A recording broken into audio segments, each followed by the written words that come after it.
Boys and girls, this is another episode of Herschel Talkers. We got Big Trey, Sean on the mic. How we doing today, Big Trey?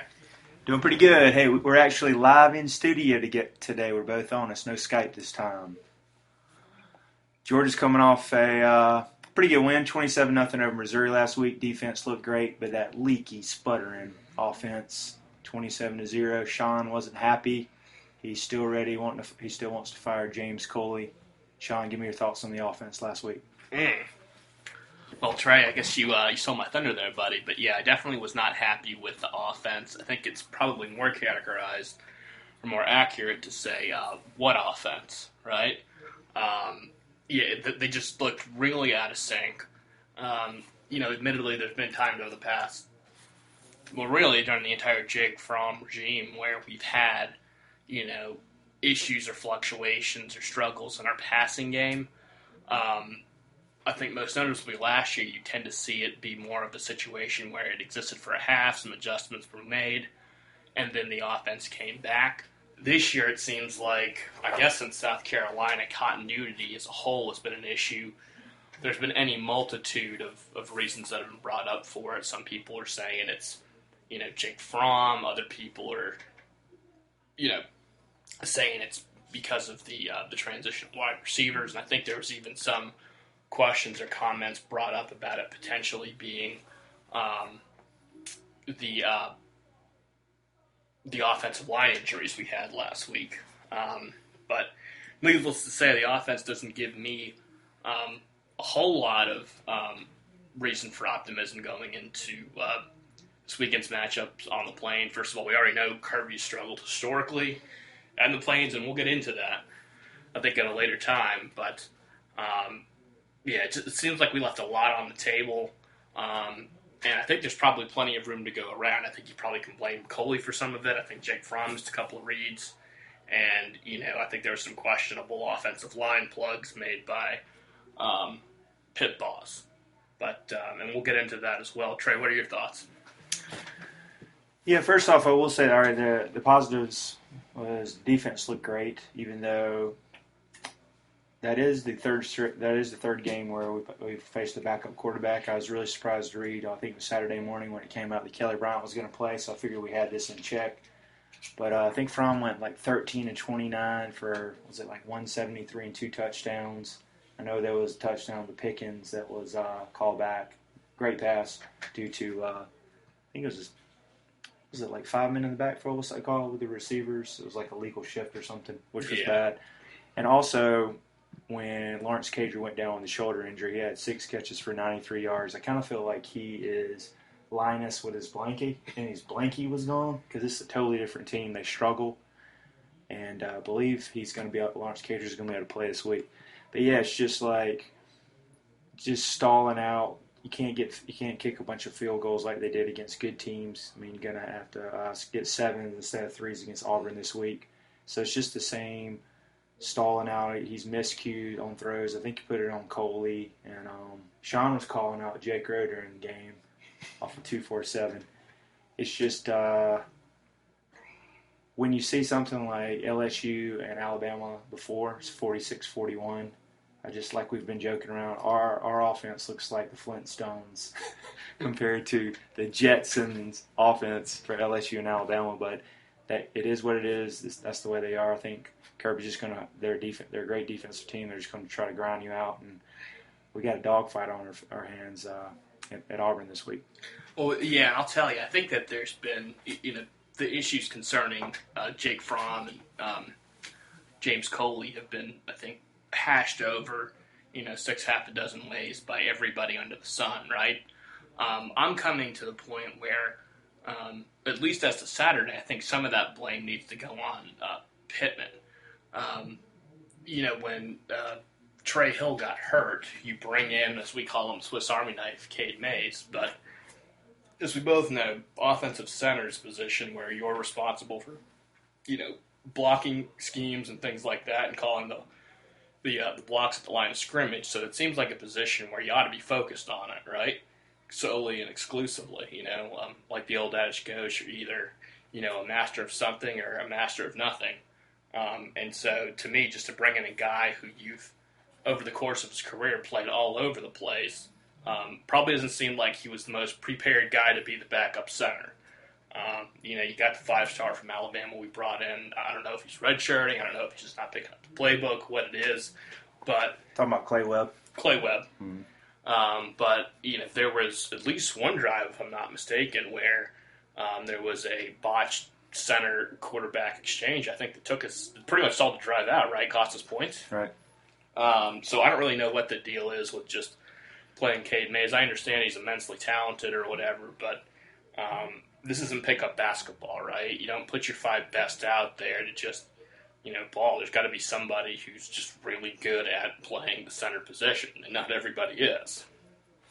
Yeah, and speaking of that, Cade Mays has actually played every position on the line this year, which is crazy. And I listened to an interview this week. I think they had it on Dog Nation or one of those, where Cade Mays was asked, when's the last time you snapped the ball? And he said, I haven't snapped the ball at center since 6th grade. And I was just like, geez. I don't know why he was the backup going in, and then he went down for a little bit, and they went with Jamari Sawyer, so they're down to the 3rd string.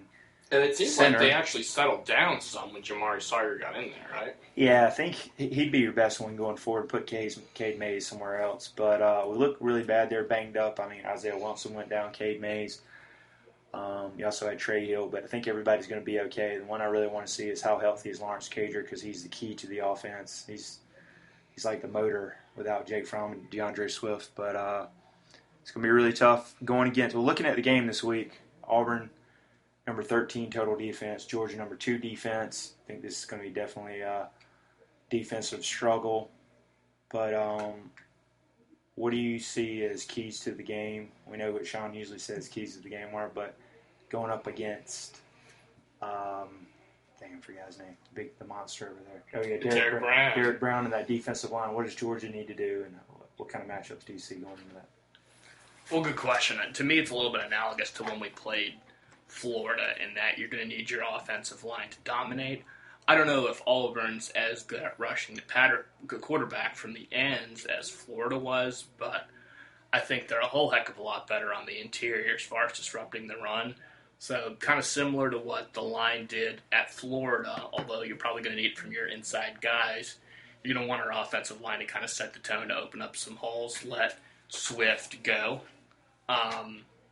Obviously, you want to see a lot better performance, a lot better continuity out of Jake Fromm and those wide receivers. You don't want to see any missed reads or botched center exchanges or anything like that. I think the other thing is you want your defense to really just, if there could be a game where they kind of came out and just put a lot of pressure on the quarterback, maybe scored some points through turnovers, I think this is one where you're probably going to need that. Being on the road and, again, just having some of the offensive struggles we do, some defensive points would be nice, certainly be nice. Yeah, I totally agree.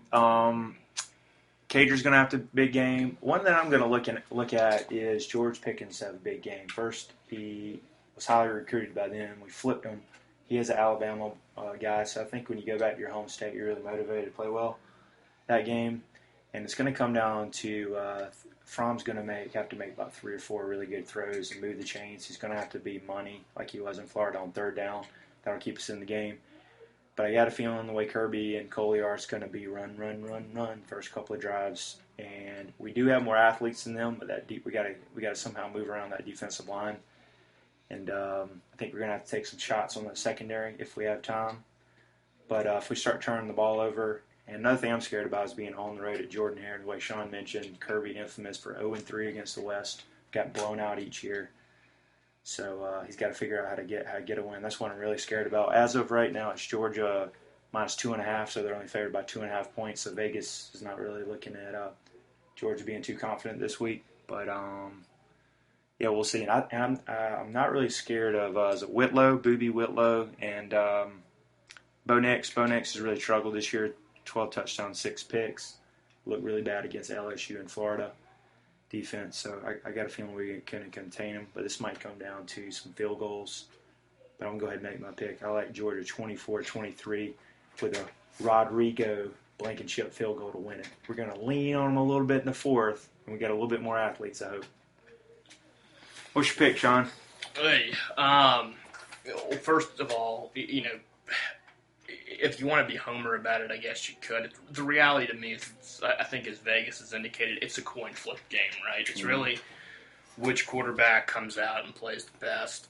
I don't know. I think I'm going to call Auburn in this one. Oh, yeah. I just think that, going into this game, to me, they kind of know what they are, right? And you've got a fresh... Let's go all the way back to 2006, although the scenario is a little bit different. Georgia's got a 5-star freshman quarterback struggling on the road. Our good friend Sean Bailey was talking to us about that. Goes in there and lights it up. It's kind of a similar situation on the opposite side, though, where they've got the 5-star quarterback. I mean, I just think that, Gus is kind of due one, I think. I think, that kid's a 5-star for a reason. He's got some pretty good moxie. They're at home. I think they're well aware of the fact that we've had our struggles on the road, so that gives them some confidence. And I haven't really seen anything out of this offense that really screams, all right, we're confident enough to win this. Florida, we were just a bad matchup for them. But to me, this is just... Actually, you want to know what? I'm going to completely change course. I was trying to sell it the other way. I mean, for some reason, I feel like I'd say if we had any other defense other than the defense we have this year, right, where they're just lights out, I don't think this is going to be the best defense Bo Nix has faced. They're not. I think, as we've said, they're not necessarily great at every place, but they're not weak by any means at any position, and they're pretty strong everywhere. I just don't see Bo Nix and the rest. I just don't think he's got enough running game. I don't think he's got enough wide receivers to really win this thing. I think our defense can kind of keep it in it. I think the experience of Jake Fromm. Plays big. He's money in big games. He's money in big games, and the thing is, he's been in a lot of big games. So I think that's maybe the difference. I think it's going to be really ugly. Maybe like 13-10, 17-14. It's going to be gross, but that's kind of how I see it. I really don't expect us to do a whole lot offensively. Swift might as well just go on vacation this week. I don't really think he's going to do a whole lot. But I think there's enough between Fromm and the offensive line. I think there's enough there where they can probably generate a few more points. And, other than the South Carolina game, Jake Fromm's not a guy that really is known for making a whole lot of turnovers. I don't really seem to think that's going to be, I don't really expect to see him, turn the ball over in this game either.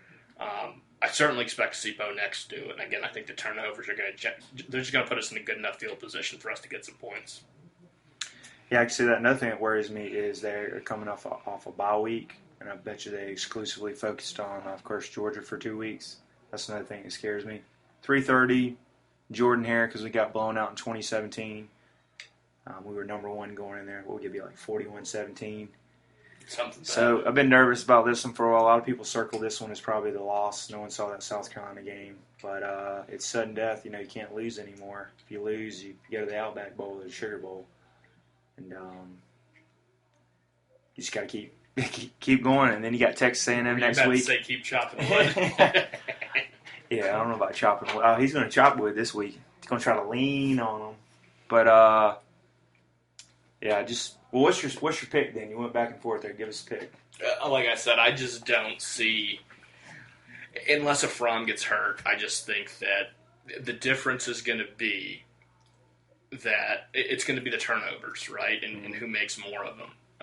Neither offense is particularly impressive, but as unimpressive and underwhelming as our offense is, again, other than South Carolina, I don't really remember Jake Fromm, having a propensity for turnovers.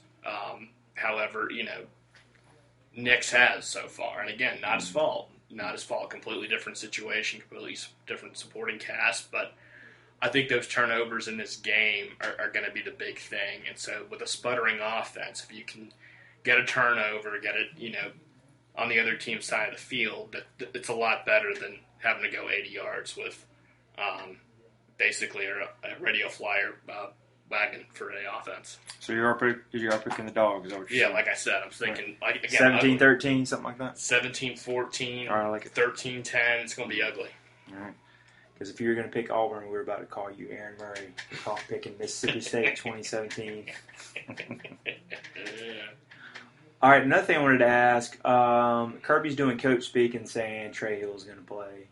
Cade Mays is going to play Lawrence Cager. Do you think these guys are just kind of pushing through the injuries? Are they actually healthy? Does that scare you at all? Because this D-line's the best one you're going to play. Like, these guys, I think they lead the SEC in sacks. Like, this is the real deal. Well, first of all, Kirby says, hasn't he pretty much said every week that everybody's going to play, and then Tyson Campbell didn't play for 4 or 5 weeks. Yeah, I mean, so. What'd you see him, by the way? He came in, second or third series? Did he look as quick? Or he looked fine to me. I mean, DJ Daniels has done well. You got to give him that. I mean, well, here's the thing, though. I mean, I couldn't tell if he had concrete boots for cleats, to be completely honest, because it's not like that quarterback was all that effective throwing the ball. Right. But, to his credit, maybe he certainly played a part of that. But and is this Georgia's actually number 2 defense? They played great this year, so there's not a lot of Roquans going around. It reminds me of the classic great Nick Saban, Kirby Smart, great Alabama defense. It's like one of those 2011 units, something like that. There's not really a superstar on the field, but just good everywhere. Yeah, you're just good. You just have athletes everywhere. All right. So we agree on that. Briefly, we'll talk on. So Bama took their first L last week. I think they got a lot of problems in Knoxville. LSU with Joe Burrow, and they got problems in Knoxville too, huh? Did I say Knoxville?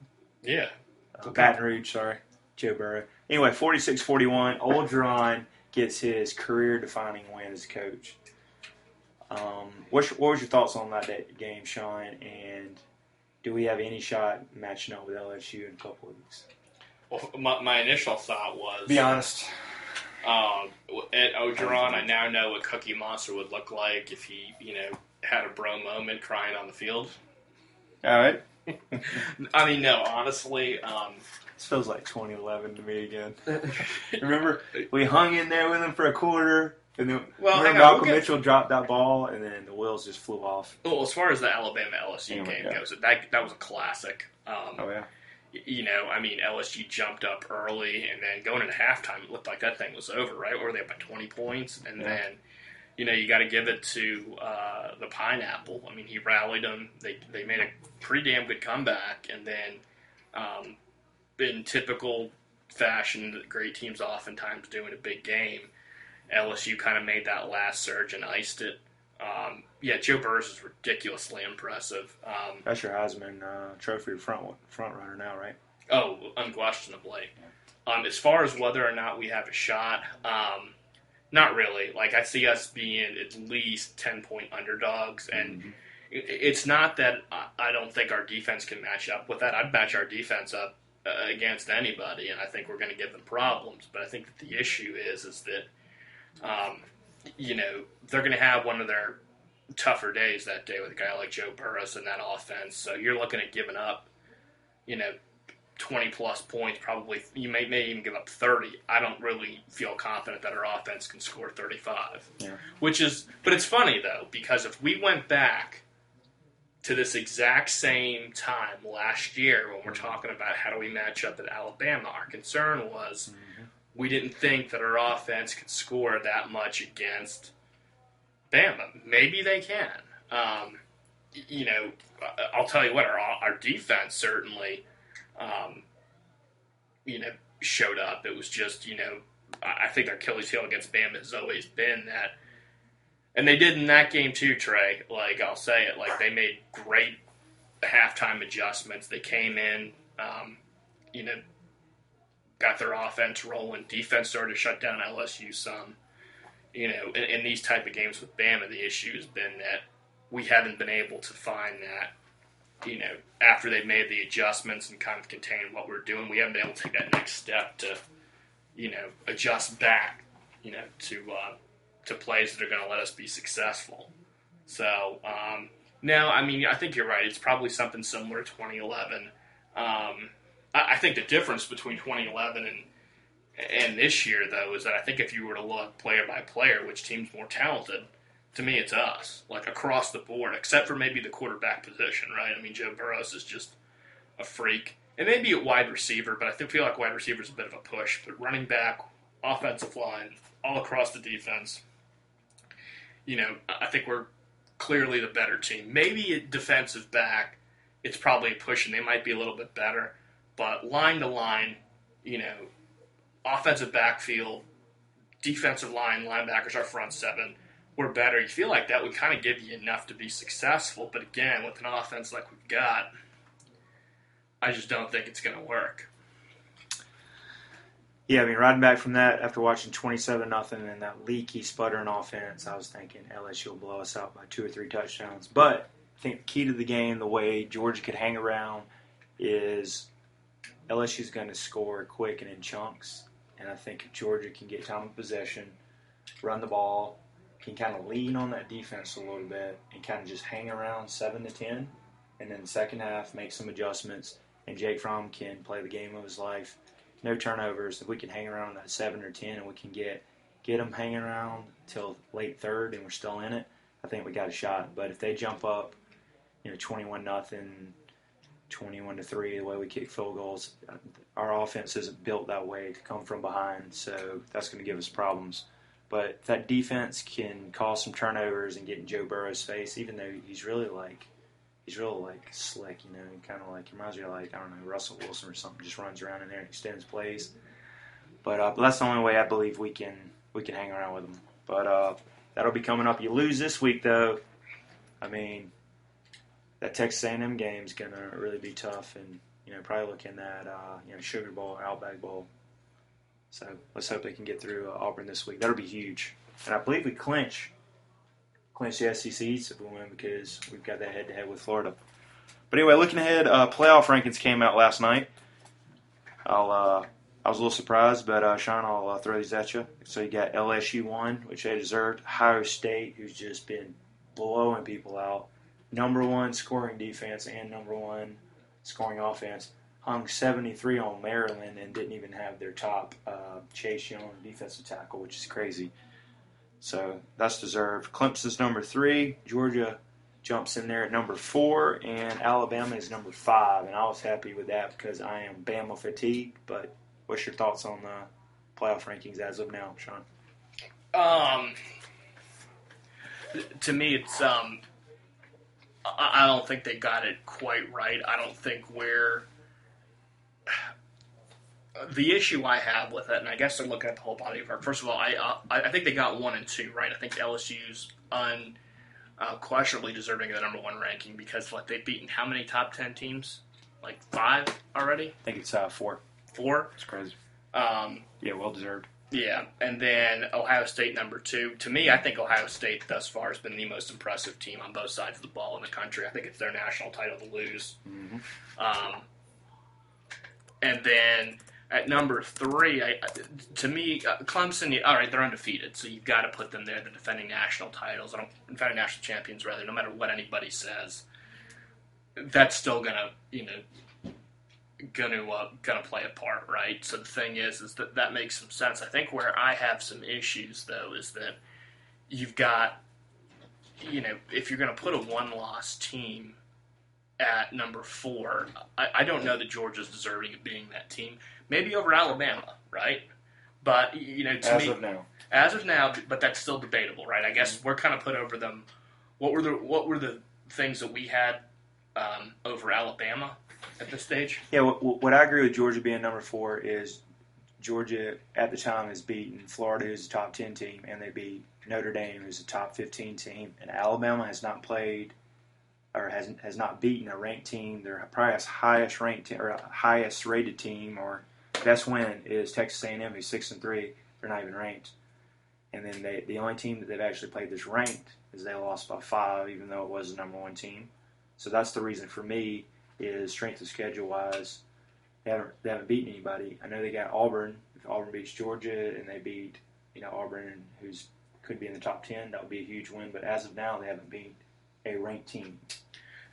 And they're just known as Alabama. So that's well to me, and that's where correct me if I'm wrong, but Penn State lost to number 17, Minnesota, who's number 17 and also undefeated, right? Mm-hmm. To me, that loss certainly is more forgivable and understandable than Georgia's at-home cluster, to an unranked South Carolina team. And it's bad, yeah. It's also, to me, a little bit more acceptable or, less ugly than Alabama's home loss to LSU, which really was a kind of a 14-point loss. They kind of got lucky with a touchdown at the end of the game. So to me, I don't think Georgia's deserving of it over Penn State. And again, I'll be the first to tell you, I cannot stand Penn State. I don't think they should ever be allowed to play football again. At some point, children have to come over football, right? And, the thing is you're pedophile state university. But based on the body of work, I think they're probably more deserving than either us or Bama at this point. Yeah, actually, looking it up, Minnesota is actually number 8 this week. They jumped from, 17 to 8. So, but I believe everything's going to work its way out. Well, and why not Minnesota in there? Penn State's, LSU, not LSU. Ohio State's going to get them in a couple weeks. Well, but that's a couple weeks from now. I agree. They just beat number 5 Penn State, right? Number 4. Number 4 Penn State. So they ought to be over anybody. Yeah, I see that. But I guess jumping all the way from 17 would be huge. Just saying. To me, it's like the beauty contest rules, right? Nobody likes Minnesota in football. Historically, they've not exactly been a powerhouse. But, to me, I don't really know. They've beaten everybody you put in front of them, and they beat number 4 team. I don't know how you put them over anybody other than, the 3 other undefeated teams from the major conferences. So if you had to make a pick right now, what would be your number 4 team? My number 4 would be Minnesota. Okay. Dude, they beat the number 4 team in the country. And they're undefeated? I got you. Yeah. That's good. And they got P.J. Fleck as a coach. Yeah, Sean seems to think somebody's going to be throwing some money at him in the offseason, right? Yeah, if you're Florida State, if you're USC, and you can't get Urban Meyer, go get P.J. Fleck. Okay, well, that'll be to be continued, but that's a good conversation. It'll change each week because everybody's going to knock each other out, so that'll be interesting. Yeah, and then actually transitioning into that, our last thing we'll talk about here is we got a couple of coaching searches out there and also some hot seats. So first off, I think we talked about it last week. What's your opinion on some good candidates for Florida State job down there in Tallahassee? For me, the number 1 candidate on the board, wow. It's 1A and 1B, but 1A is probably Urban Meyer. But if you're Florida State, that's not a viable candidate, right? I don't even think he would go after, being at Florida, that he would just go to Florida State, although that would be funny. Uh-huh. I think it's P.J. Fleck. The guy won it. What was it? He was at Western Michigan and turned them around or something like that, right? And he's clearly turned around the University of Minnesota. Maybe he doesn't recreate that same magic in Tallahassee. I don't know that he's got a whole lot of connections to the South. I don't know that historically that's mattered, though. I don't really think Urban Meyer did either. He seemed to find a way to win. And neither did Nick Saban, for that matter, before he went to LSU. But, based on what you can see, to me, he's worth giving a shot at, and I think he's probably going to be cheap, too, he's coming from Minnesota, right? I don't really know how much he's making there, but I certainly think it's within Florida State's ability to buy that out and put him in place. You know who my dark horse for that is? We were talking about it last week. Primetime Deion Sanders. Think about him getting it, going into your the players' living room and telling them who he was and showing the highlight film. He could be a CEO and just get some good coordinators around him. He's all Seminoles. First of all, here's the thing. Primetime was just... he was a shell of himself when these kids were just born. I don't think any of them remember. He's just... he was basically like what Bart Starr or Johnny Unitas was growing up to us. He was just a name you knew. You're Western Michigan, that's right.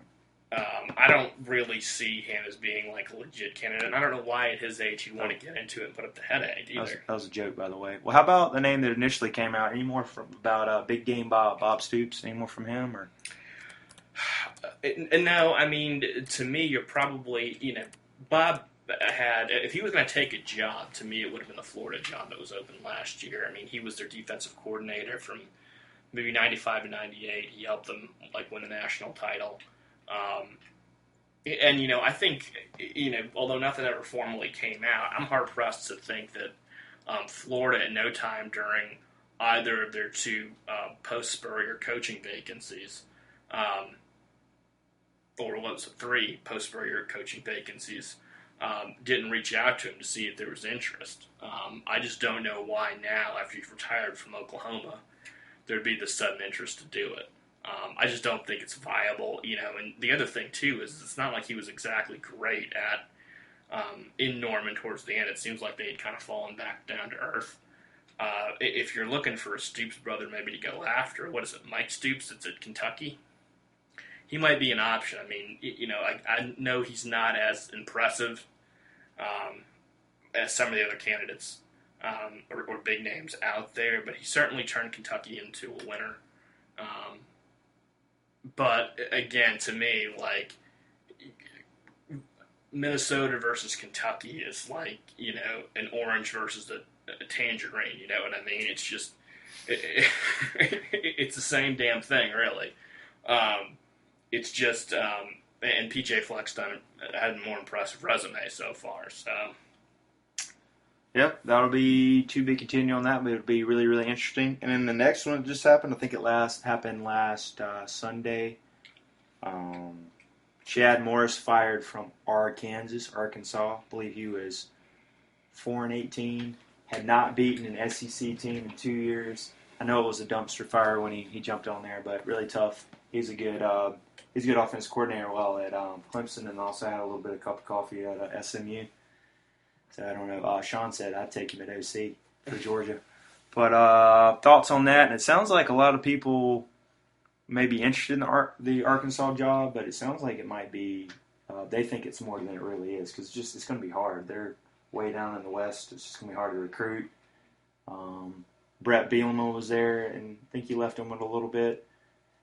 Sean used to call Brett Bielema the new Nick Saban.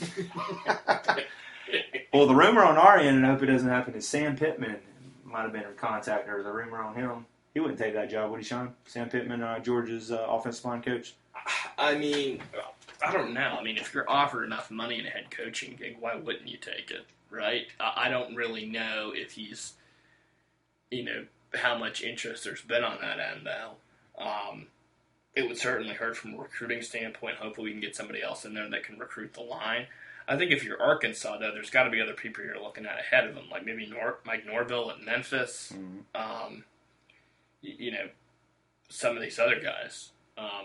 They have got to be, I think, before you go out to Sam Pittman. Yeah, you should get a coach with experience or one of these big-named coordinators. Because I think it's going to be an uphill battle. I mean, they're terrible. They're the drizzling. They're garbage currently. Yeah, I mean, to me, it's just... It's hard to know really where they, it's interesting with them because they've been a program that's been, they've fielded some competitive teams. They've had some teams that have gone to the, SEC title game that I can remember. I think they kind of need a coach that can just, I guess, kind of stabilize the situation a bit. I mean, they're about as low as you can be. And just maybe start getting some athletes in. I kind of think your coaches tend to come by and large in 3 phases. So you've got the guy that's just the initial dude. They stink. They can't win. They can't do anything.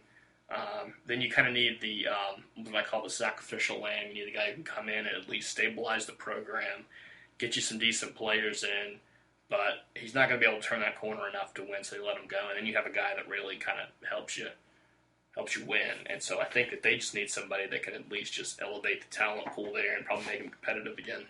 All right, I'm going to throw a couple names at you. This is on according to 247. Mike Norville from Memphis, you just mentioned him. Another name, Bill Clark from UAB. UAB pretty decent this year. They just got blown out by Tennessee. Might be a good one. Eli Drinkowitz, App State, who just came off beating South Carolina, beat North Carolina. Hey, 8-1, not bad, right? Hey, Sean's old alumni. He claims to be a huge Georgia fan, but he did go to App State. Hey, another one. Mike Leach from Washington State. Could you see him in Arkansas? No. They don't like him. I mean, how's Fayetteville? It's kind of like... Arkansas is the most depressing state I've ever driven through. Yeah. Oh, yeah. And how about, is it Billy Napier from Louisiana Lafayette? Maybe. I mean, maybe he's one there. Tom Allen from Indiana. Okay. Throw out the basketballs. Sonny Dykes from SMU. SMU actually decent. Just saying. SMU. I mean, they're just throwing names out here. Yeah, that's 8 of them. Any of those? Hey, how about this? Would you take Mike Leach at Georgia? Because you know you damn sling the ball around. It'd be a completely different change. Well, you know, he always loses in big games, though. You can't ever... I'd take him at OC, man. I'd love it. Yeah. I mean, well, we mentioned Mike Norville already. Out of those, who if you were our Arkansas coaching search committee or AD, out of those, who would you? All right, I got to check. Well, I guess in your opinion. Well, I guess the question is, if you're Mike Norville or the SMU coach, mm-hmm. What's the incentive really to leave? I don't know that Arkansas has a better job than either of those situations. I think it's probably got to be easier to recruit at both Memphis and at SMU. I think maybe you give Drinkowitz a call. Although yeah. I'll tell you, if the Chickens want to get rid of Boone, maybe you look at him. All right, that actually going into that's the next one we're going to talk about. Anyway, that'll be interesting to see what happens with Arkansas. But the last one, the Boone Chickens will Muschamp coming off a bad loss against App State at home, 4-6. They got Texas A&M and Clemson left, probably looking at 4-8. From what I've been hearing, they're going to give him one more year. But if you're South Carolina, would you cut bait, or what do you think about Muschamp currently? I don't know. I mean, it's just hard to say. He's had injuries at quarterback. I mean, to me, he's getting you recruits.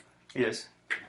Before this year, after the first 3 seasons, he has the most wins for the first 3 seasons as a South Carolina coach. Even, I think it was about 1 game over Spurrier. And Spurrier had those, I think it was later in his career, he had 3 10-win seasons or 11-win seasons. He beat Georgia a couple times. Oh, yeah, when they had Lattimore and Jadeveon Clowney. Mm-hmm. Good years, though. Yeah, for them. I mean, it's, I don't know. Like, to me, I think that, I mean, maybe you give Drinkowitz a call, but the thing is, you don't know, like, I mean, he's a first-year head coach, too, if I'm not mistaken, is he not? Possibly. Memphis. No, I'm talking about the App State guy. Yeah, because the guy just took over first year for Louisville, and they're actually doing pretty good. Maybe that's a guy that you really ought to call, because this guy... Might be happy at Louisville. I mean, Louisville, Arkansas, I got a feeling they're on the same... No, I'm talking about South Carolina. Who, Muschamp? I mean, if Muschamp... How about the Gus Bus? How about... If they go 8-4 this year.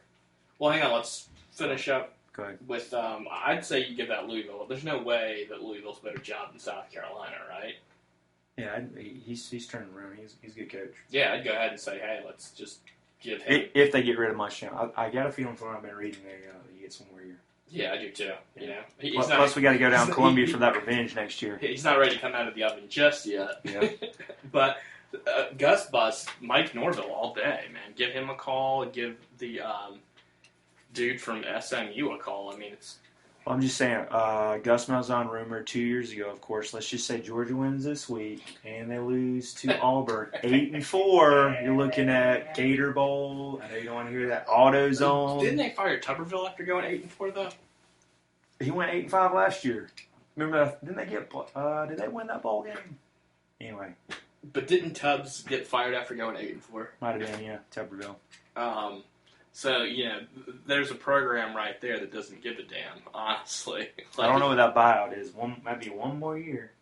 Well, they gave him... When did they give him that massive extension? After he beat us in Alabama, and then they lost to Central Florida. I mean, they kind of they lost those last 2 games, but still gave him an extension. I can kind of kick my feet up a little bit. Yeah, they can. I mean, when we blasted him 28-7, we loved that. And they gave him that extension. We kicked the dog crap out of him. Remember him? To me, he's an enigma because I think from an X's and O's standpoint, he's a pretty good coach. I don't know how you can't recruit a fucking quarterback, a running back. You should be able to saw offense all day. Who's that? What's so good about the defense to get those defense loans? Is it Steele? And then who's the guy we used to have? Rodney Gardner. Yeah, I kind of wish we still had him for that. You take him over Trey? You got to admit, though, he's coaching up that D-line. That D-line's good this year. They are good. How about him? Like, he's not getting recruits, but I think they always said he was technical and X's and O's guy, right? Jimmys and Joes are overrated. All right. I don't know about because we got the keys to the Ferrari, man. You're stalling that thing out. No, you're right. I mean, hey, we got all the Jimmys and Joes. You got Coley with the X's and O's. What do you think? I mean, he doesn't know where to direct them. You know what I mean? Mm-hmm. They're just like there's like 11 Chinese people straight off a boat with no GPS. They don't know where they're going. We're looking for that green. I won't go there. Green card. All right. Well, anything else to get off your chest coming up here on the